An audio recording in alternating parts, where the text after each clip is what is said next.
హిందూ ధర్మం ప్రేక్షకులకు నమస్కారం. ప్రేక్షకులందరికీ తెలుగు నామ సంవత్సరం శ్రీ విశ్వావసునామ సంవత్సర ఉగాది శుభాకాంక్షలతో రుద్రాక్ష జగద్రక్ష కార్యక్రమానికి స్వాగతం, సుస్వాగతం. ప్రముఖ రుద్రాక్ష నిపుణులు, వేదగణిత శాస్త్రవేత్త, ఎన్నో జాతీయ అంతర్జాతీయ అవార్డుల గ్రహీత డాక్టర్ జి పాండురంగారావు గారు మనతో పాటు సిద్ధంగా ఉన్నారు. రుద్రాక్షల విశిష్టత గురించి, రుద్రాక్షల ప్రాముఖ్యత గురించి తెలియజేసేందుకు, అలాగే ప్రేక్షకుల సందేహాలు నివృత్తి చేసేందుకు వారికి స్వాగతం చెప్పేద్దాం. నమస్తే పాండురంగారావు గారు. ఓం నమ శివాయ. ముందుగా మీకు ఉగాది శుభాకాంక్షలు. అందరికీ కూడా తెలుగు నూతన సంవత్సర ఉగాది విశ్వవసునామ సంవత్సర శుభాకాంక్షలు. తప్పకుండా. విశ్వావసు మీ ద్వారా అసలైన అర్థం ఏంటో తెలుసుకోవాలి అని ఉంది. ఎందుకంటే అసలు కొసర ఉండదు, కానీ ఉంటే ఏముంటుందంటే పండితార్థం పిండితార్థం అని ఉంటాయి. పండితులు చెప్పుకునే అర్థం అది పదాన్ని ఖండిస్తే వచ్చే పిండితార్థం, దాన్ని ముక్కలు ముక్కలుగా చేసి పిండడం. సో ఇలాంటి అర్థాలు ఉన్నాయి తప్ప అసలైన అర్థం అది ఏమి ఉండదు. కానీ సో నాకు తెలిసినంత వరకు విశ్వవసు నామ సంవత్సరం, విశ్వవసు అంటే ఈ మొత్తం ప్రపంచం అంతా కూడా వసువులతో కూడి, అంటే దేవతలతో నిండి. వసువులు అంటే దేవతలు. సూర్యుడు అధిపతిగా ఉండి ఆయన నేతృత్వంలో దేవతలందరూ సంచరిస్తుండేటువంటి ఈ సంవత్సరం ఎక్కడ చూస్తే అక్కడ అంతా పాజిటివే, నెగిటివ్ ఏమి ఉండదు. అక్కడ రాక్షసులు ఉండరు. వసువులు అంటే ఇప్పుడు చిన్న కథ చెప్తాను. ఇక్కడ మన కథ చెప్పుకునే లోపు ఇప్పుడు మళ్ళీ నువ్వు అడిగావు కాబట్టి ముందు ఇప్పుడు అడిగావు కాబట్టి ఇది ఎక్స్పెక్ట్ చేయలేదు నేను. ఇది అడుగుతాను. త్రేతాయుగం నాడు హరిశ్చంద్రుడు పెడుతున్న కష్టాలు విశ్వామిత్రుడు పెడుతుంటాడు కదా. విశ్వామిత్రుడు పెడుతున్న కష్టాలను చూసి ఎవరు మాట్లాడలేరు. అయ్యో పాపం అని కూడా అన్నారు. ఎందుకంటే విశ్వామిత్రుడు కోపం ఎందుకు వచ్చింది ఏదో అంటాడు, చెప్పిస్తాడు. మనం మళ్ళీ లాక్కోలేక రావాలి, మనకెందుకు వచ్చిందిలే దేవతలందరూ నోరు మూసుకొని ఉంటే ఒక 5గురు మాత్రం మహర్షి ఇది తప్పు, మీలాంటి వాళ్ళు ఇలా చేయకూడదు, అతన్ని హరిశ్చంద్రుని అన్ని హింసలు పెట్టకూడదు, తప్పిది అంటే అప్పుడు మామూలుగా ఉండే కోపంతో శపిస్తాడు ఈ 5గురు వసువుల్ని. ఈ 5గురు వసువులు ద్వాపర యుగంలో ద్రౌపదికి 5గురు కుమారులు, పాండవులు 5గురికి 5గురు కుమారులు ఉప పాండవులుగా వీళ్ళు పుట్టి చిన్నప్పుడే అశ్వత్థామ చేతిలో అతం కాబట్టినటువంటి వాళ్ళు 5గురు వసువులు. వసువులు అనగా దేవతలు.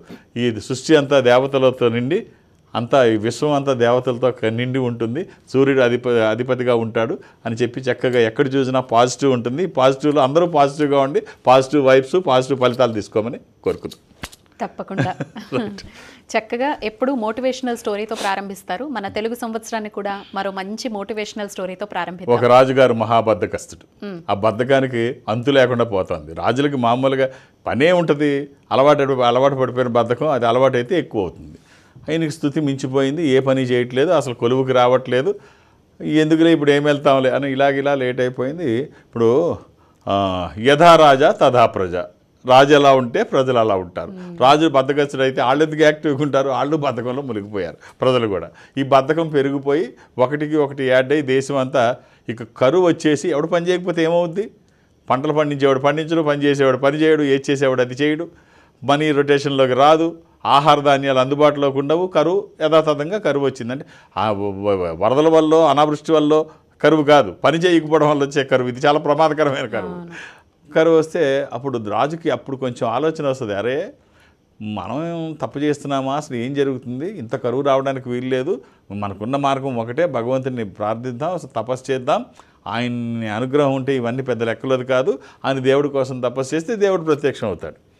ఏం కావాలి రాజా నీకు అని అడుగుతాడు దేవుడు. ఏం కావాలంటే నాకు ఒక మంత్రదండం కావాలి, ఉస్ అంటే అస్ అంటే అన్నీ వచ్చేయాలి, ఇక ధాన్యాలు అవి ధనం అన్నీ వచ్చేయాలి, నేను ఆ ఉస్సు తుస్సు అనుకొని కూర్చుంటాను, మీరు మంత్రదండం ఇస్తే అంటాడు. తదాస్తు అని మంత్రదండం రాజుకి ఇస్తాడు దేవుడు. మంత్రదండం ఇస్తే మంత్రదండం పుచ్చుకొని సింహాసనం మీద కూర్చొని భటులందరితో కబురు చేస్తాడు. రాజ్యంలో ఉన్న వాళ్ళందరినీ నా ముందుకు ప్రవేశపెట్టు, నా దగ్గర మంత్రదండంతో ఉస్సో తుస్సో అంటుంటాను, ఎవరికి ఏది కావాలంటే వస్తుంటుంది, చక్కగా హ్యాపీగా కరువు పోద్ది, హ్యాపీగా తినొచ్చు అని చెప్పి మొత్తం అన్ని చోట్లకి పంపిస్తాడు. అన్ని చోట్లకి పంపిస్తే ఇక అందరూ పోయి ఎక్కడెక్కడ ఉన్న వాళ్ళందరినీ తీసుకొచ్చి రాజు ముందు పెడతాడు. అందరిని చూస్తాడు. చూసిన తర్వాత అందరూ వచ్చినట్టనా, ఇంకెవడైనా రాలేదా అని అడుగుతాడు. అందరూ వచ్చినట్టే, ఇంకొకసారి చెక్ చేసుకోమంటాడు. చెక్ చేసుకోమంటే సరే వెళ్ళి చూస్తే ఒకడు ఎండలో కట్టెలు కొడుతూ ఉంటాడు. ఓ పేదవాడు, ఒక రైతు కట్టెలు కొట్టుకుంటూ కనిపిస్తాడు. ఎరా నీకు బుద్ధి ఉందా లేదా, రాజుగారు రమ్మంటే ఇక్కడ ఒంటరిగా కూర్చొని కట్టెలు కొట్టుకుంటున్నావా, రారా అంటే లేదు నేను రానంటాడు. రాకపోతే రాజుగారు ఊరుకోరు. ఇది రాజుగారు ఆజ్ఞ, నువ్వు నేను అనుకుంటే అది వేరు, ఎవడో చెప్తే రాకపోతే వేరు, రాజు చెప్పిన తర్వాత రాకపోతే నీ తల ఉండదు, వచ్చేయమంటాడు. సరే భుజాన్ని గొడవలు వేసుకొని వచ్చి అక్కడ రాజు ముందు నిల్చుంటాడు. నీకు ఎంత అహంకారం, నేను రమ్మంటే రావా, ఉత్తిన ఇవన్నీ ఇస్తానంటే తీసుకోవడానికి రాకుండా అక్కడ బోడి ఎండలో కూర్చొని కట్టెలు కొట్టుకుంటావా, బుద్ధి ఉందా లేదా అని రాజు తిడతాడు. అప్పుడు అంటాడు కట్టెలు కొట్టుకునేవాడు, మహారాజా మీ దగ్గరున్న మంత్రదండం కంటే శక్తివంతమైంది నా దగ్గర ఉంది, ఈ మంత్రదండం వదిలేసి ఆ మంత్రదండం నాకెందుకు మహారాజా అంటాడు. ఏం మంత్రం ఉందిరా నీ దగ్గర అంటే, ఏ దండం ఉంది అంటే, ఇదిగో మహారాజా కట్టెలు కొట్టుకునే గొడ్డలు ఉంది, ఇదే నా మంత్రదండం, దీంతో నాకు కావాల్సినన్ని కట్టెలు కొట్టుకుంటాను, ఎప్పుడు కావాలంటే అప్పుడు కొట్టుకుంటాను, ఎక్కడ కావాలంటే అక్కడ అమ్ముకుంటాను, హ్యాపీగా తింటాను, హాయిగా పడుకుంటాను, ఈ మంత్రదండం ఉండగా నాకు ఇంకో మంత్రదండం ఎందుకు. రాజుకి అర్థమవుద్ది, ఏముంది ఇప్పుడు ఇది అయితే తర్వాత మళ్ళీ 4 రోజులు పోయిన తర్వాత రాజు ఇచ్చింది అయిపోతుంది, మళ్ళీ యథా రాజా తదా ప్రజ, మళ్ళీ ఈయనకు బద్ధకం వాళ్ళు బద్ధకం. సో అలా కాదని చెప్పేసి అందరికీ చెప్తాడు, ఇవాళ నుంచి మీ పనులు మీరు చేయాల్సిందే, నా పని నేను చేస్తాను, ఖచ్చితంగా ఎవడి పనిలో వాడు ఉండండి. చక్కగా అందరికీ మంత్రదండం వచ్చినట్టు అయింది. అందరూ ఈ నెగిటివ్ ఫీలింగ్స్ వదిలేసి పాజిటివ్గా కష్టపడి సంపాదించడం నేర్చుకున్నారు. సో ఈ కొత్త సంవత్సరంతో అందరూ పాజిటివ్గా ఉండి ధన సంపాదనలో ముఖ్యంగా కేంద్రీకృతమై ఉందాము, డబ్బుని సంపాదిద్దాం. తప్పకుండా. దీనికి కంటిన్యూటీగా ఒక డౌట్ ఉంది, కానీ కాలర్స్ కూడా వెయిట్ చేస్తున్నారు కాబట్టి కాల్ తీసుకుందాం. నమస్తే అండి. హలో, నమస్కారం అండి. అయ్యా చెప్పండి, మీ పేరు? గణేష్. గణేష్ గారు మాట్లాడండి. గణేష్ గారు, ఓం నమ శివాయ. మీకు మీ కుటుంబ సభ్యులకి నూతన సంవత్సర శుభాకాంక్షలు. గురుగారు నమస్కారం అండి. చెప్పండి. డేట్ ఆఫ్ బర్త్ చెప్పంటారా అండి? చెప్పండి సార్. 5/8/1979. 5 ఆగస్టు 1979. సమయం ఉదయం 9:35. అవునండి, ఇది ఆదివారం నాడు. అవును. ఎంతమంది పిల్లలండి గణేష్ గారు? సంతానం లేదు, సంపాదన లేదండి. ఎంత హాయి కదండి. సూర్య గుడిసంత సుఖం దేంట్లోనే ఉండదంట, అంటే చుట్టుపాకు ఉంటుంది కదా, తెలుసా? చెప్తా మాట. గణేష్ గారు ఎక్కడి నుంచి మాట్లాడుతున్నారు? హలో, ఎక్కడి నుంచి మాట్లాడుతున్నారు సార్? చుట్టుపాకు ఎక్కడి నుంచి మాట్లాడుతున్నారు? సంపాదన లేదండి. ఇది త్రయోదశి శుక్లపక్షము, శుద్ధ త్రయోదశి. ఇది మకర రాశి, స్వామి వెంకటేశ్వర స్వామి జన్మ నక్షత్రము శ్రవణ నక్షత్రము, మకర రాశి, త్రయోదశి శుక్లపక్షము. ఇది ఆదివారము. ఇంతకుముందు ఏం చేసేవారు గణేష్ గారు? చిన్నగా నేను రియల్ ఎస్టేట్ చేస్తున్నా, కానీ ఇట్లా ఏది చేసినా కలిసి వస్తలేదు. అంతకుముందు ఎందుకు కలిసి రాదండి? ముందు ఆలోచనలోంచి, ఇప్పుడు అదే చెప్పాను, ముందు ఆలోచనలోంచి బయటకు రండి. మన 2 ఇంచెస్ బ్రెయిన్ మనం ఎలా ట్యూన్ చేసుకుంటే అలా ఉంటుంది. యద్భావం తద్భవతి. మనం బాగుంటుంది అనుకుంటే బాగుంటుంది. బై బర్త్ భగవంతుడి పుట్టుకతోనే పాజిటివ్ నెగిటివ్ రెండు మన దాంట్లో పెడతాడు. మనం ఏది ఎంటర్టైన్ చేస్తే అదే బయటకు వస్తుంది. మీరు నెగిటివ్ ఫీలింగ్స్, నెగిటివ్ థాట్స్ అన్నీ బయట పెట్టకుండా పాజిటివ్ ఆ వాటిని భూతత్వంలో చూడడం కాదు, మీలో ఉన్న బలాలు ఒక్కటి, మీలో ఉన్న బలాల్లో ఒక్క బలాన్ని మీరు ఫోకస్ చేయండి, అద్భుతాలు చేసి చూపెడతారు, అద్భుతాలు జరుగుతాయి. సో అంటే చుట్టుపాకంత సుఖం అంటే పూర్వం చుట్టుపాకలు ఉండేవి తెలుసు, రౌండ్గా ఉంటాయి, దానంత సుఖం ఏమి ఉండదంట. అంటే పడుకుంటే మధ్యలో మంచం వేసుకుంటే దేనికి లెగిసే లక్కర్లా, ఇటు చేయి పెడితే ఈ ఎండ తగులుద్ది, ఇటు పెడితే ఈ ఎండ, ఎటు చూస్తే అటు అన్నీ దగ్గరగానే ఉంటాయి కదా, దగ్గరగా ఉంటుంది. అంత సుఖం ఇంకేది ఉండదు. సో పని లేకపోవడం కూడా సుఖమే. గణేష్ గారు ఇది కరెక్ట్ కాదు. చూడండి, అంటే మిమ్మల్ని తప్పుగా మాట్లాడడం, కించపరిచి మాట్లాడడం నా ఉద్దేశం కాదు. మిమ్మల్ని నమ్ముకొని ఉన్న వాళ్ళు ఇంటి దగ్గర ఉంటారు, మన మీద ఆధారపడిన వాళ్ళు ఇంటి దగ్గర ఉంటారు. సాయంత్రానికో నెలకో మనకు డబ్బులు తీసుకువెళ్ళకపోతే ఏ పాపం తెలియని వాళ్ళు ఇబ్బంది పడతారు. సో కాబట్టి ఖచ్చితంగా 10 జన్మలు ఉన్నాయో లేదో మనకు తెలియదు, ఉన్న ఒక్క జన్మని సార్థకత చేసుకొని, అంటే మనం జననానికి ముందు మనం ఏమిటో మనకు తెలియదు, మనం వెళ్ళిపోయిన తర్వాత ఏమవుతుందో మనకు తెలియదు. ఈ మధ్యలో ఉన్నదే జీవితం. ఈ జీవితాన్ని హ్యాపీగా ఉంచడానికి ట్రై చేయండి. కొత్త సంవత్సరంతో ఒక కొత్త టార్గెట్ పెట్టుకోండి, అవి సాధించాలని ప్రయత్నం చేయండి. ఆ ప్రయత్నంలో మీకున్న అవకాశాలు ఏమిటో అవి అందిపుచ్చుకోండి. ఒక చిన్న కాంబినేషన్, ఒక దైవికమైన సహకారం తోడైతే, మనం చేస్తున్న పనికి ఒక దైవికమైన సహకారం తోడైతే వచ్చే ఫలితం ఒక అద్భుతం. ఒక 7 ముఖాలు 10 ముఖాలు ఏకముఖి, సప్తముఖి లక్ష్మీ స్వరూపము, శని దోషములకి మంచిది, దశముఖి విష్ణు స్వరూపము, మానసిక ఒత్తిళ్లు తగ్గడానికి, వాస్తు దోషములు పోవడానికి, న్యాయపరమైన చిక్కులు అధిగమించడానికి ఏకముఖి రుద్రస్వరూపము, అపమృత్యు బాధలు లేకుండా. ఈ 3 కలిపి చిన్న రుద్రాక్ష మాలలో కానీ చైన్లో కానీ తాడులో కానీ మీకు ఎలా వీలైతే అలా ధరించండి. ఆహార నియమాలు ఏమీ లేవు. ఒకవేళ 3 కుదరకపోతే ఏదైనా 1, 3 కుదిరితే మాత్రం చాలా బాగుంటుంది. All the best. Next caller అండి. నమస్తే అండి. హలో, నమస్తే అండి. టీవీ వాల్యూమ్ మ్యూట్లో పెట్టేసేయండి. అమ్మా నమస్తే. హలో, కొంచెం గట్టిగా మాట్లాడండి అమ్మా. మీ పేరు? అమ్మా ఓం నమ శివాయ. మా మనవడి గురించి అడగాలమ్మా. ఏమిటమ్మా వేసుకోవాలని. కొత్త సంవత్సరం కొంచెం గట్టిగా. టీవీ చూస్తున్నారు ఆవిడ. అమ్మా అసలు కంటే వడ్డీ ముద్దు అంటారు. సో మనవడి గురించి అడిగినప్పుడు ఎంత హుషారుగా ఉండాలి? చోలోకి వచ్చాడు. ఏమిటమ్మా? అమ్మా టీవీ చూడొద్దమ్మా, ఫోన్ వైపు మాట్లాడండి. కాల్ కలిసింది కదా, చాలా మంది ఎదురు చూస్తూ ఉంటారు మాట్లాడాలని. ప్లీజ్. 5/6/2000 సంవత్సరంలోకి వచ్చాడండి. అంటే 5వ తారీఖు జూన్ మాసం 2000 సంవత్సరం అంతేనమ్మా? అంతే. అమ్మ సోమవారం పుట్టినట్టు తెలుసా మీ మనవడు? తెలుసానే? సోమవారం నాడు పుట్టినట్టు తెలుసా మీ మనవడు? సాయంత్రం 4 గంటల సోమవారం నాడు. ఇది చవితి శుక్లపక్షము, శుద్ధ చతుర్థి. ఇది కర్కాటక రాశి, ఆశ్లేష నక్షత్రము. మీ మనవడికి ఇవ్వాల్సిన రుద్రాక్ష ఇవన్నీ తెలుసా అసలు మీకు? రుద్రాక్ష అబ్బాయికి చాలా ఇష్టం, వేసుకోవాలని. ఏమ్మా? అబ్బాయికి చాలా ఇష్టం. చాలా ఇష్టమా? అందుకే ఈ ఏజ్ పిల్లలు రుద్రాక్ష వేసుకుంటాను నాకు ఇష్టం అనే పిల్లలు ఇంట్లో ఉన్నారు అంటే ఆ గ్రాండ్ పేరెంట్స్, ఆ పిల్లాడిని కల్లా తల్లిదండ్రులు అదృష్టవంతులు. ఎందుకంటే ఈ ఏజ్లో 24-25 సంవత్సరాల ఏజ్లో వాళ్ళ ఆలోచనలు ఎలా ఉంటాయి? క్లబ్కి వెళ్దాం, పబ్కి వెళ్దాం, బార్కి వెళ్దాం అన్న ఆలోచనలు ఉండేటువంటి సమాజంలో రుద్రాక్ష వేసుకుంటాను, సాంప్రదాయాన్ని పాటిస్తాను, ఒక పాజిటివ్గా నాకు అవసరం అని చెప్పేసి అనే పిల్లలు ఇంట్లో ఉన్నారంటే మీరు అదృష్టవంతులమ్మా. తనకి ఒక మంచి రుద్రాక్ష చెప్తాను, వీలైతే అవకాశం ఉంటే ఇచ్చి చూడండి. ఒక ద్వాదశముఖి రుద్రాక్ష. ఈ 12 ముఖములు కలిగిన ఈ రుద్రాక్ష ద్వాదశ ఆదిత్య స్వరూపము, అంటే సూర్యస్వరూపము. ఉన్నతమైన స్థితి కోసము, అనారోగ్య సమస్యలు లేకుండా బ్రైట్ ఫ్యూచర్ కోసము. అది కుదరకపోతే అర్ధచంద్రాకారంలో ఉండే ఏకముఖి, అంటే 12 ముఖాలు డైరెక్ట్ సూర్యస్వరూపం అయితే ఏకముఖికి అధిపతి గ్రహం సూర్యుడు. ఈ రెండిట్లో ఏది వీలైతే అది, అలా అని ఏది పడితే అది వేయకండి. దురదృష్టం రుద్రాక్షల్లో 100కి 99 నకిలీయే ఉంటాయి. ఒక్కటైనా మంచిది వేయగలిగితే ఆ ఫలితం ప్రతి నిత్యము కాదు, ప్రతి నిమిషము ఉంటుంది. All the best. తప్పకుండా మిమ్మల్ని కలవాలని చాలామంది ఎదురు చూస్తూ ఉంటారు. ఈ నూతన తెలుగు సంవత్సరంలో మొదటి పర్యటన ఎక్కడ జరగబోతోంది? అంటే నేను జనరల్గా బయటకు ఎక్కడికి వెళ్ళడానికి ఒక ఆధ్యాత్మిక సంస్థలో ఉంటున్నాము.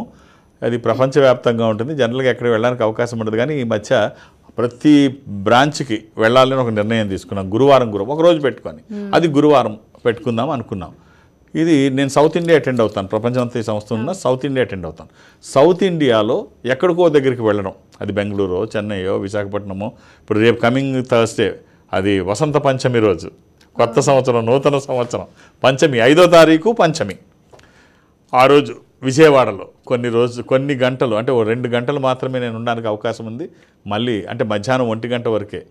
నేను మళ్ళీ సాయంత్రం హైదరాబాద్లో అందుబాటులో లేకపోతే చాలామంది ఇబ్బంది పడతారు. సో కాబట్టి మీరు అక్కడ విజయవాడలో 2 అవర్స్ మాత్రమే ఉంటాను. అది చాలా విశేషమైనటువంటి రోజు. కొత్త సంవత్సరం అందరూ ధరించాలనుకుంటారు, ఒక పాజిటివ్ వైబ్స్ కావాలని, సంవత్సరం అంతా అలా ఉండాలని అనుకుంటారు. కాబట్టి సో మీరు 2-3 పేర్లు వేరు మొబైల్స్ నుంచి వాటి నుంచి పేర్లు నమోదు చేయించడం కరెక్ట్ కాదు. అర్థం చేసుకొని సహకరించండి. ఇదేమి ఎమర్జెన్సీ కాదు. మళ్ళీ నేను వచ్చినప్పుడు కావాలంటే మళ్ళీ అప్పుడు నన్ను కలవచ్చు. ఒక్కొక్క పేరు మాత్రమే నమోదు చేయించండి. ఇక నన్ను హైదరాబాద్లో కలవడానికి నేను ఎవరికి అపాయింట్మెంట్స్ ఇవ్వను, ఏ రికమెండేషన్ తీసుకోను. నన్ను కలవడానికి ఇవేమీ అవసరం లేదు. నేను ఉన్నప్పుడు వస్తే చూసేస్తాను అంతే. దానికి ఇవన్నీ అవసరం లేదు. ఇక దూర ప్రాంతాల నుంచి కూడా ఇక్కడి వరకు రావక్కర్లేదు. ఈ సంస్థ ప్రపంచం అంతా ఉంటుంది. సో నేను సౌత్ ఇండియా అటెండ్ అవుతాను. ఈ సంస్థకి దగ్గరగా మీరు సౌత్ ఇండియాలో ఎక్కడైనా ఉంటే, అంటే అది చెన్నై కావచ్చు, బెంగళూరు, విశాఖపట్నం, విజయవాడ, తిరుపతి, రాజమండ్రి, శ్రీశైలం, వేములవాడ, కాళహస్తి, ఇలా ఎక్కడికైనా మీరు వెళితే మా వాళ్ళు అక్కడ మీతో మాట్లాడించి, అంటే ఒక స్పెషల్ స్క్రీన్ ముందు ఒక రూమ్లో మిమ్మల్ని పెట్టి అటు మీరు ఇటు నేను ఎదురుబదురుగా కూర్చొని మాట్లాడేటువంటి సౌలభ్యం వాళ్ళు కలగజేస్తారు. మాట్లాడే ప్రయత్నం నేను చేస్తాను. ఆ విధంగా నన్ను కలిసినా, డైరెక్ట్గా హైదరాబాద్ వచ్చి నన్ను కలిసినా, రేపు 5వ తారీఖు విజయవాడలో నన్ను కలవాలని అనుకున్నా ఒక్కొక్క డేట్ ఆఫ్ బర్త్ చూసే అవకాశం ఉంటుంది, అర్థం చేసుకొని సహకరించండి. తప్పకుండా ఒక కాల్ తీసుకుందామండి. నమస్తే అండి అమ్మా. నమస్తే. నా మాట వినిపిస్తోందా? టీవీ వైపు చూడొద్దండి కాల్ చేస్తున్న వాళ్ళు. చెప్పండి అమ్మా, మీ పేరు? అమ్మా ఓం నమ శివాయ్. ఆకివీడు నుంచి మాట్లాడుతున్నాను. ఎక్కడి నుంచి అమ్మా? నమస్కారం గురుగారు. ఎక్కడి నుంచి అమ్మా? ఆకివీడు నుంచి అండి. ఆకివీడు, పశ్చిమ గోదావరి జిల్లా. గోదావరి జిల్లా. చెప్పండి. మా పాప పుట్టిన డేటు చెప్తాను గురువు గారు. మా పాప డేట్ ఆఫ్ బర్త్ అమ్మా? 2006 అండి. 8వ తారీఖు 8:10 8వ తారీఖు మాసం 12వ నెల డిసెంబర్ సంవత్సరం 2006 అండి. 2006. 6 అండి. ఎంతమంది పిల్లలమ్మా? బాబు పాప అండి. శుక్రవారం పుట్టినాడు తెలుసు అనుకుంటాను. శుక్రవారం పొద్దున్నే ఉదయం 10ంటికి పుట్టిందండి. అలాగే అది చతుర్దశి కృష్ణపక్షము, మాస శివరాత్రి, అమావాస్య ముందు.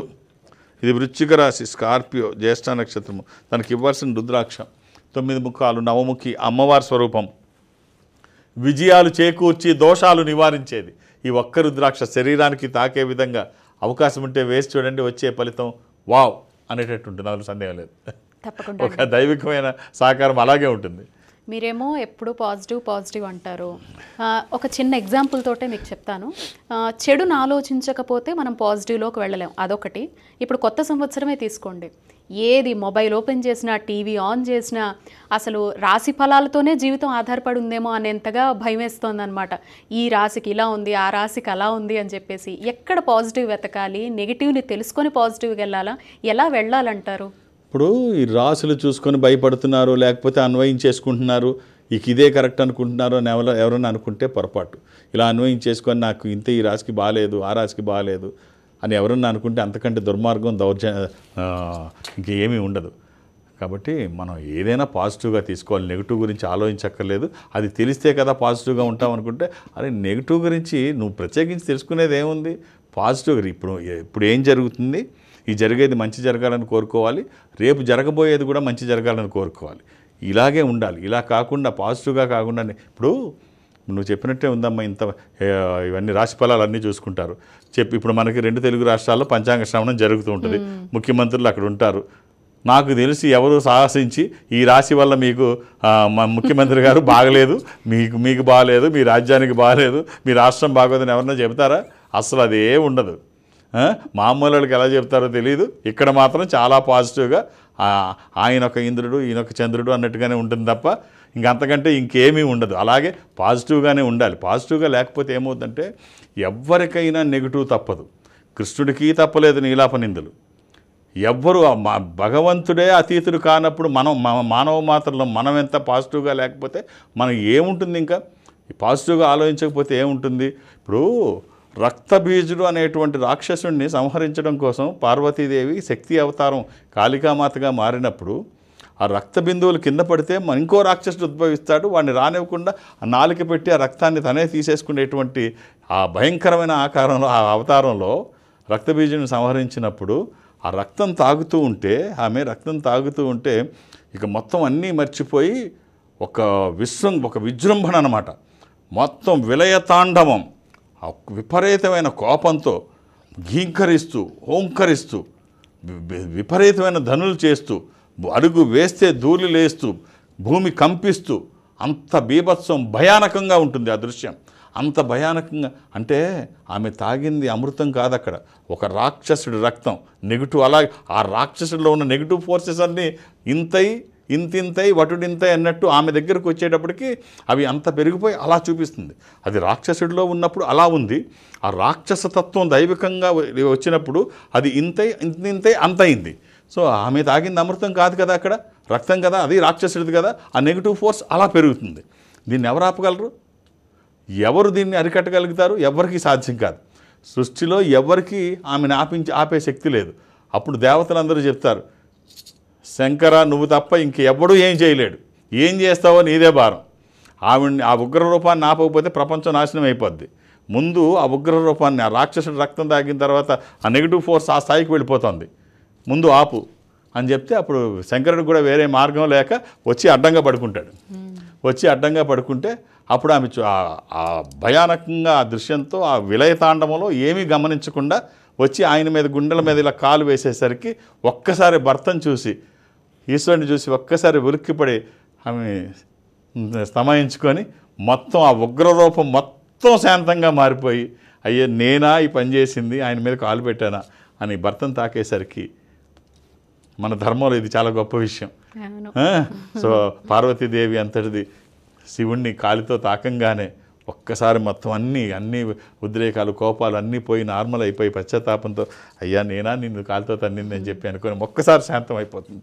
సో అంటే ఇక్కడ మనకి కథ మనకి ఏం చెప్తుంది అంటే ఒక్క చిన్న నెగిటివ్ రాక్షసుడిలో ఉండేటువంటి నెగిటివ్ ఫోర్స్ ఇవి దగ్గరికి వచ్చేటప్పటికి అంతగా పెరిగిపోయింది. మన దగ్గర ఉంటే మనం పెరగమా? మనం నెగిటివ్ ఫోర్స్ మనకి రావా? మనం నాశనం అయిపోవడానికి అవి మూలం కావా? మనకెందుకు వచ్చింది? ఒక పాజిటివ్గా ఆలోచిద్దాం. పాజిటివ్గా ఉందాం. ఈ సంవత్సరం అంతా పాజిటివ్గానే థింక్ చేస్తూ అన్నీ బాగున్నాయి అనుకుందాం. విశ్వమంతా వసువులు ఉండేటువంటి ఈ సంవత్సరం దేవతలంతా ఇటు చూస్తే అటు ఉంటారు, అంతా పాజిటివ్గానే ఉంటుంది. రాక్షసుల విషయం పక్కన పెడదాం, మనకు అవసరం లేదు, అసలు ఆలోచించద్దు. నేనైతే ఇదే చెప్తాను. తప్పకుండా అండి, చాలా సంతోషం. Next caller. నమస్తే అండి. నమస్తే మేడం. మీ పేరండి? మా అబ్బాయి మేడం, పునీత్ కృష్ణ. మాట్లాడండి. ఓం నమ శివ. ఎలా ఉన్నారండి? బాగున్నాం సార్. డేట్ ఆఫ్ బర్త్ ఇస్తారా? 3/6/2009 సార్. 3/6/2009. అవును సార్.